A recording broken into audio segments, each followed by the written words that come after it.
sudah hadir bersama kita pemerhati pendidikan dari Persatuan Keluarga Besar Taman Siswa, Bapak Darmaning Tias. Selamat malam Bapak Darmaning Tias. Halo?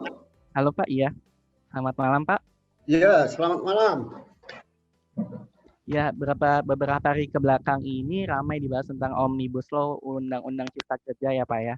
Iya. Yang kita tahu bersama berubah-ubah jumlah halamannya. Ada yang 900 di awal, kemudian berubah ke 1000 sekian, lalu terakhirnya 812. Kalau tidak salah, salah satu klaster dari Undang-Undang Cipta Kerja ini adalah klaster pendidikan, Pak. Ya. Apakah Bapak mengikuti perkembangan klaster pendidikan di dalam Undang-Undang Omnibus Law ini, Pak? Oh iya dong. Boleh diceritakan terlebih dahulu, Pak? Karena setahu saya kan klaster pendidikan ini sempat dihapus kemarin, namun dimasukkan kembali ya Pak di dalam undang-undang ini. Jadi ceritanya dulu awal-awal berdasarkan draft bulan Februari April itu ada paragraf 12 pasal 68 sampai 71 itu mengenai pendidikan dan kebudayaan. Di sana ada 6 undang-undang yang terkena dampak, yaitu Undang-Undang Sistem Pendidikan Nasional, Undang-Undang Guru dan Dosen, Undang-Undang Pendidikan Tinggi, Undang-Undang Pendidikan Kedokteran, Undang-Undang Pendidikan Keperawatan, dan Undang-Undang Perfilman. Kira-kira begitu. Tapi karena kami bergerilya terus, minta itu dicabut dari pembahasan RUU Cipta Kerja, maka kemudian pasal 68 sampai 71 itu dikeluarkan dari pembahasan RUU Cipta Kerja, gitu ya. Sehingga ke-6 undang-undang itu tidak jadi terdampak, gitu. Tetapi dalam perjalanannya RUU Cipta Kerja ini masih mengatur tentang perizinan pendidikan. Jadi itu saya kira yang kemudian masih menimbulkan kontroversi pada kami semua, gitu. Karena kalau Undang-Undang Cipta Kerja ini masih memasukkan mengenai perizinan pendidikan, berarti concern kami sejak awal yang menolak pendidikan itu sebagai komoditas yang diperdagangkan itu masih tetap ada, gitu. Apalagi ketika pendidikan itu diatur di dalam kawasan ekonomi khusus. Jadi kira-kira sejarahnya itu seperti itu. Jadi memang secara umum klaster pendidikan dikeluarkan dari pembahasan RUU Cipta Kerja, tetapi perizinan pendidikan, perizinan berusaha dalam sektor pendidikan tetap diatur, gitu. Kira-kira penjelasannya seperti itu. Baik Pak, kalau dari keterangan tadi, berarti pendidikan dalam undang-undang ini jatuhnya kan izin berusaha ya Pak ya? Ya. Apakah ini memang mengarah ke komersialisasi pendidikan ya Pak? Ya sudah pasti dong. Kenapa sudah pasti? Anda harus baca juga Undang-Undang Nomor 3 Tahun 1982 tentang daftar wajib perusahaan. Di ketentuan umum itu disebutkan bahwa yang namanya usaha itu adalah kegiatan atau aktivitas ekonomi yang dimaksudkan untuk mencari keuntungan. Sehingga kalau pendidikan itu masuk ke dalam bidang usaha, maka ya kita mengacu pada Undang-Undang Nomor 3 Tahun 82 tadi mengenai apa itu yang disebut dengan berusaha gitu. Jadi kalau mengacu itu ya pendidikan itu sah untuk mencari keuntungan. Nah, ketika pendidikan itu berfungsi untuk mencari keuntungan, ya tidak mungkin tidak pasti akan terjadi komersialisasi. Itu karena hanya ketika pendidikan itu laku dijual, itulah yang akan dikembangkan. Pendidikan-pendidikan yang enggak laku dijual, yang enggak akan dikembangin di dalam bidang usaha pendidikan itu. Kira-kira seperti itu penjelasannya. Kalau dengan membrakunya ini berarti bisa menyulitkan bagi orang-orang yang ekonomi ke bawah berarti ya Pak ya? Ya memang tidak secara langsung ya. Jadi pasti nanti akan menyasar pada golongan ekonomi atas. Gitu. Jadi yang akan masuk ke wilayah di kawasan ekonomi khusus itu pasti pendidikan yang mahal yang hanya bisa dijangkau oleh golongan ekonomi ke atas. Itu sudah pasti. Tetapi yang jadi persoalan kan di dalam undang-undang itu khususnya yang kita baca saat ini ya, paragraf 12 pasal 65 itu kan tidak ada pernyataan mengenai kawasan ekonomi khusus gitu. Jadi di sana hanya dikatakan bahwa perizinan untuk sektor pendidikan itu dapat dilakukan melalui perizinan berusaha. Artinya apa? Itu pasti nanti akan berlaku untuk semua perizinan pendidikan. Gitu. Kenapa? Karena sekarang pun sudah melakukan itu dengan adanya penerapan perizinan yang elektronik yang terkenal dengan OSS, online single submission itu. Itu kan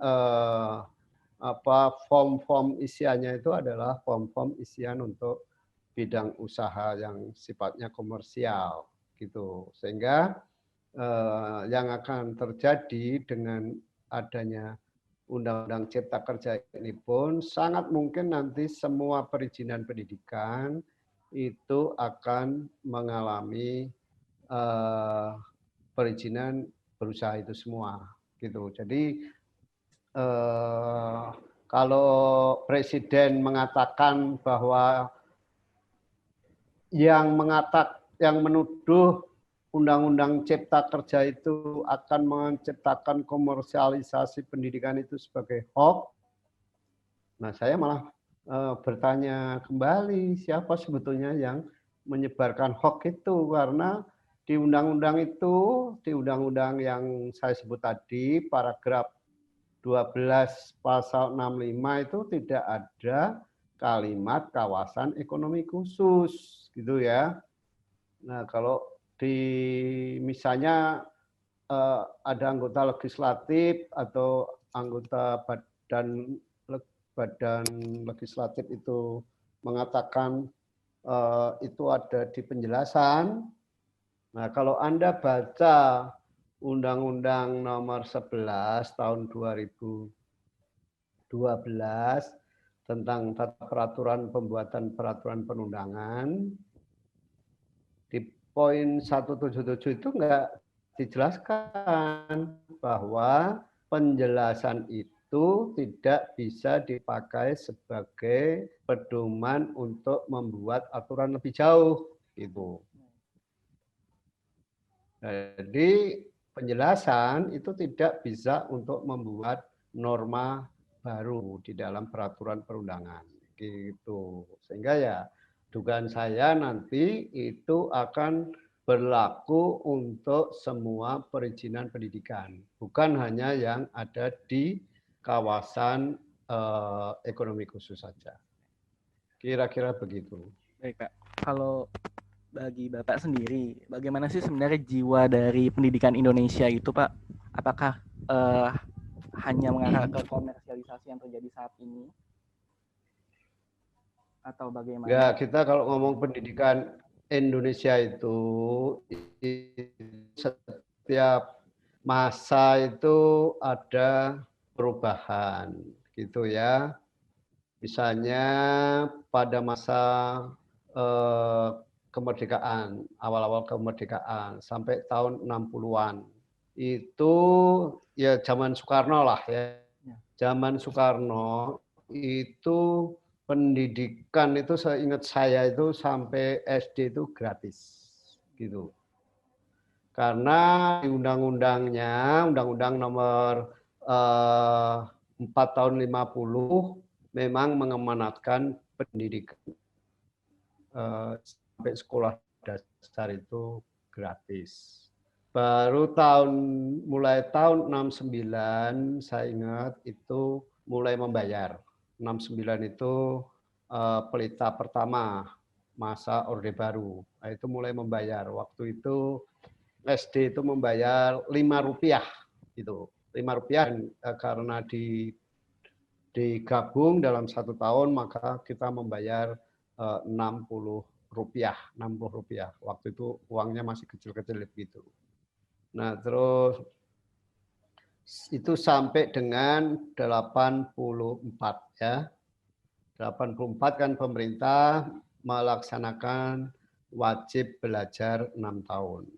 Gitu lah, SD kembali lagi tidak bayar gitu. Lalu 94 itu pemerintah melaunching program wajib belajar 9 tahun. Konsepsinya pendidikan sampai SMP gratis, tapi itu baru terrealisasi zaman Pak SBY dengan adanya program bantuan operasional sekolah, BOS. Gitu. Jadi 94 dicanangkan wajib belajar 9 tahun, tetapi masih tetap bayar baru setelah Pak SBY jadi presiden itu diterapkan yang namanya BOS, yaitu yang untuk merealisasikan konsep pendidikan dasar gratis. Tapi itu pun juga bertahap ya, karena pada tahun pertama sampai kedua itu kemampuan BOS untuk mencukupi kebutuhan sekolah itu baru sekitar 30%, sehingga belum gratis semuanya. Tapi belakangan saya kira jumlah anggaran bantuan operasional per muridnya itu sudah sesuai dengan kebutuhan gitu. Nah, kalau untuk perguruan tinggi, saya kira itu juga sama.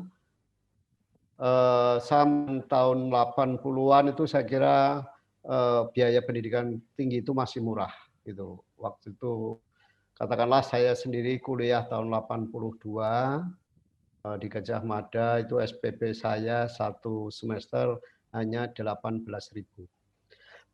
Dolar waktu itu 450 kalau nggak salah. Jadi bisa Anda hitung kira-kira cuma berapa dolar. Nah, tapi mulai tahun belakangan itu mulai mahal dan kemudian menjadi terasa mahalnya itu pasca reformasi.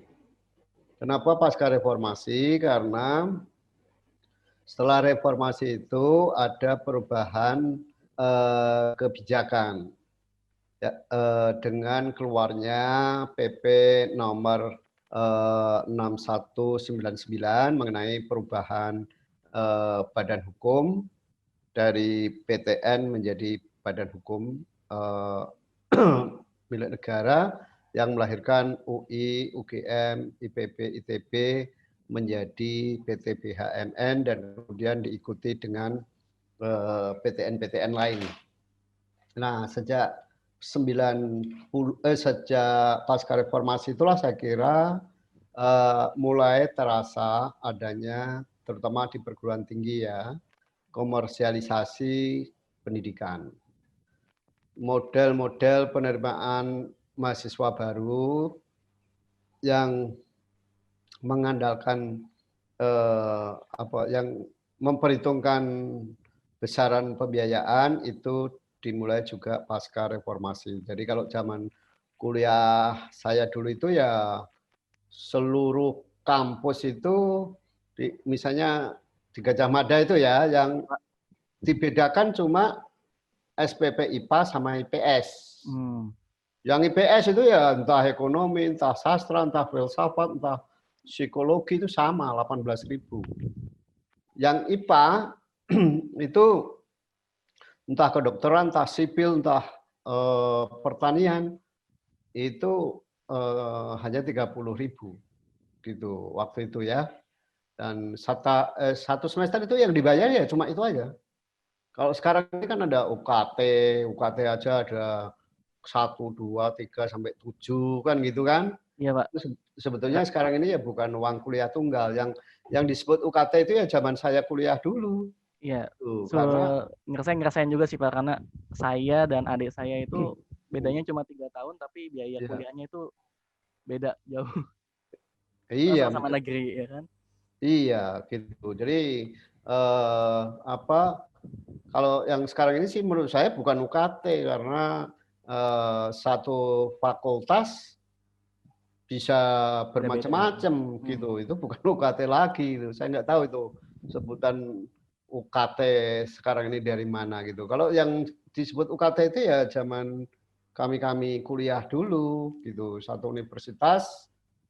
Kalau IPA ya semua IPA SPP-nya sama, IPS ya semua IPS sama, itu tunggal. Uang kuliah itu betul-betul uang kuliah tunggal. Kalau sekarang ini uang kuliah beragam gitu, bukan UKT tapi UKB gitu. Tapi salah nggak sih Pak untuk komersilkan biaya pendidikan seperti itu? Karena kan setiap orang punya kesempatan untuk meningkatkan diri sesuai kompetensinya. Menurut Bapak bagaimana? Itu tergantung pada pilihan politik yang diambil. Itu ya.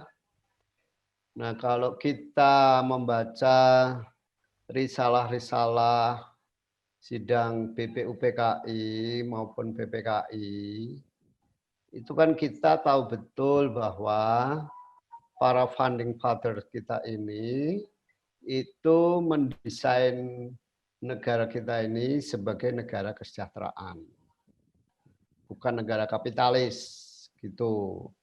Nah, kalau sebagai negara kesejahteraan, kalau menurut saya ya, itu yang namanya hak dasar itu dimiliki oleh semua orang dan sama. Gitu. Nah, bagaimana dengan yang kaya? Lah, yang membedakannya itu dalam hal kewajiban membayar pajak. Makanya saya itu cenderung lebih setuju mengikuti paham negara kesejahteraan lain yang di Eropa gitu, bahwa yang kaya dipajaki lebih banyak, yang miskin bahkan gratis tidak bayar pajak. Tetapi pada saat bersekolah, pada saat ke rumah sakit, kaya dan miskin itu haknya sama, gitu loh. Jadi kalau Anda di Eropa sana yang menganut negara kesejahteraan kan, Anda kaya, Anda miskin, itu kan hak pendidikan maupun hak kesehatannya sama. Gitu. Nah, iya Pak. Supaya adil gimana? Yang kaya ya pajaknya. Gitu. Yang kaya membayar pajak lebih tinggi gitu. Makanya kita ingat dulu ada petenis Steve Graf akhirnya memilih pindah ke Amerika karena dia merasa bekerja keras-keras, pajaknya dipotong besar-besaran oleh negara gitu loh.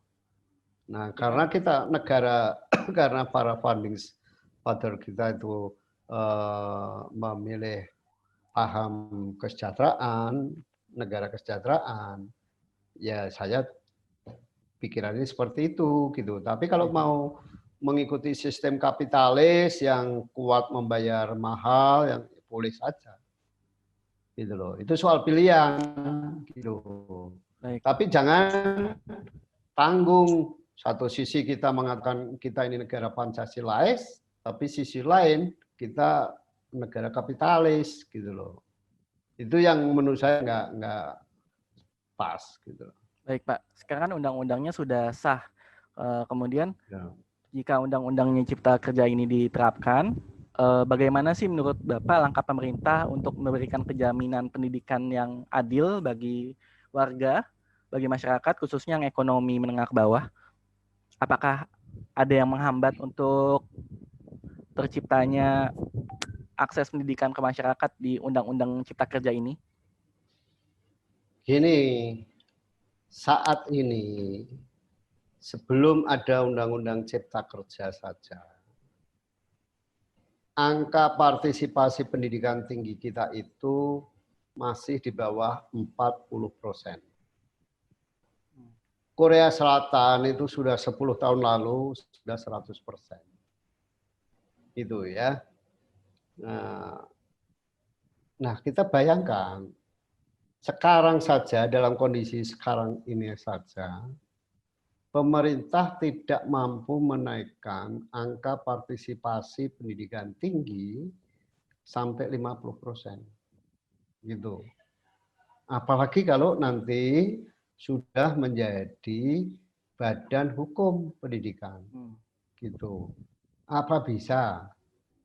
Kan yang memasuki nanti itu terutama yang di ekonomi di kawasan ekonomi khusus kan pasti orang-orang yang mampu gitu. Dan perhatian pemerintah sudah mulai berkurang di bidang pendidikan. Kenapa? Karena sudah ada peran swasta. Padahal peran swasta tadi hanya meng-capture yang golongan mampu. Nah, jadi akhirnya apa yang nggak mampu ya tetap terabaikan. Gitu. Jaminannya apa? Kalau yang tidak mampu ini akan menjadi lebih baik, nggak ada karena anggaran pemerintah ya terbatas dan pemerintah merasa saya sudah memberikan kesempatan kepada swasta untuk berpartisipasi gitu. Tapi yang bisa ditampung oleh swasta tadi adalah golongan mampu saja. Kira-kira begitu prediksi saya ya, prediksi. Prediksi kan boleh meleset, tetapi sejauh ini prediksi saya tidak jauh lah melesetnya. Kira-kira gitu. Berarti akan berlangsung secara sistematis berarti ya Pak ya? Oh iyalah, ini kan sebetulnya, jadi gini, saya mau jelasin ya. Ya. Memang proses komersialisasi itu sudah lama, gitu loh. Bukan hanya terjadi karena Undang-Undang Cipta Kerja. Ya, Pak. Tadi sudah saya jelaskan, itu terjadi pasca reformasi dengan adanya perubahan PTN menjadi Badan Hukum Pendidikan. Tetapi minimal harapan saya lah, orang seperti Jokowi yang mengusung jargon nawacita yang di dalamnya itu menjamin terjadinya kedaulatan politik, ekonomi, dan budaya, itu akan paling tidak itu menghambat proses komersialisasi yang terjadi itu, gitu loh. Tapi dengan adanya undang-undang Cipta Kerja ini kan malah ternyata enggak gitu. Ternyata malah itu justru melapangkan gitu. Kalau saya bilang memberikan karpet merah untuk komersialisasi gitu. Jadi komersialisasinya itu bukan terjadi saat ini saja, bukan. Sudah sejak awal reformasi. Karena juga ada desakan dari WTO. Dan jangan lupa tahun 2005 itu kita pada saat itu waktu terjadi sidang WTO di Hong Kong, kita memang sudah melakukan penandatanganan kesepakatan untuk kerjasama bidang pendidikan. Jadi negara-negara WTO itu bisa sah mengembangkan pendidikan di negara kita, di negara-negara anggota. Karena kita menjadi anggotanya kan berarti juga sah melakukan pengembangan pendidikan di negara kita, kan begitu. Ya, Pak. Nah, itu ceritanya. Tetapi sekali lagi kita tahu bahwa ini nggak benar, gitu loh. Kalau kita bicara dari segi konstitusi, makanya minimal saya dan kawan-kawan lah, saya nggak bisa mengklaim kita ya karena jumlahnya juga sedikit. Minimal saya dan kawan-kawan terus berjuang. Termasuk saya juga menulis buku judulnya Melawan Liberalisasi Pendidikan. Saya nggak tahu teman-teman udah baca itu belum, gitu. Tapi kalau sudah, kalau belum, ya gambarannya itulah sikap saya bahwa ya saya tahu ini proses liberalisasi dan komersialisasi pendidikan ini terjadi, tetapi tidak boleh kita diamkan, gitu. Nah, sehingga ketika Presiden Jokowi mendorong adanya undang-undang Cipta Kerja ini, yang saya persoalkan adalah justru, loh kok pendidikan yang seharusnya dilindungi justru dibuka untuk pasar, gitu loh. Jadi saya tuh berontaknya di situ. Saya berharap Presiden Jokowi dengan nawacitanya itu akan menjamin terciptanya pendidikan yang berdaulat, gitu. Ya, tapi ternyata malah memberikan karpet merah untuk terjadinya komersialisasi. Kira-kira itu, gitu. Jadi komersialisasi bukan hanya terjadi saat ini, dan bukan hanya karena Undang-Undang Cipta Kerja, bukan, gitu loh. Sudah terjadi sejak 20 tahun lalu, 21 tahun lalu, gitu. Cuma kan orang seperti saya kan berharap ada pemimpin yang bisa menyetop terjadinya komersialisasi. Ternyata yang saya harapkan mampu menyetop ini malah memberikan karpet merah, gitu loh. Makanya kenapa saya kok ngotot, orang mungkin yang nggak tahu, bukan itu komersialisasi sudah lama. Loh iya, sudah lama. Justru karena sudah lama itu, makanya kita, ya minimal saya dan kawan-kawan, terus berjuang untuk selalu mengingatkan kepada para pemimpin, gitu loh. Jangan karena sudah lama terus dibiarin, ya untuk apa kita belajar sampai kepala botak kalau kita nggak punya sikap kritis, kan gitu. Kira-kira begitu. Baik, Pak. Menarik sekali ini bincang-bincang kita malam ini. Namun sayangnya waktu juga yang memisahkan bincang-bincang kita kali ini. Mungkin Bapak ada kata penutup terkait Omnibus Law bagi dunia pendidikan kita, Pak? Ya kan, Omnibus Law ini kan sudah menjadi keputusan Presiden ya. Ya. Bahwa kelihatan Presiden nggak akan mengeluarkan Perpu untuk membatalkan undang-undang Omnibus Law ini. Nah, sehingga peluang kita itu ya hanya melakukan judicial review di MK. Nah, memang banyak teman yang banyak pendapat lah. Satu sisi ngapain dibawa ke MK, wong prosesnya aja sudah cacat, kan begitu toh? Wong undang-undang udah disain kok baru diributin. Oh itu yang naskah nggak asli dan sebagainya. Itu kan baru terjadi di saat ini kan.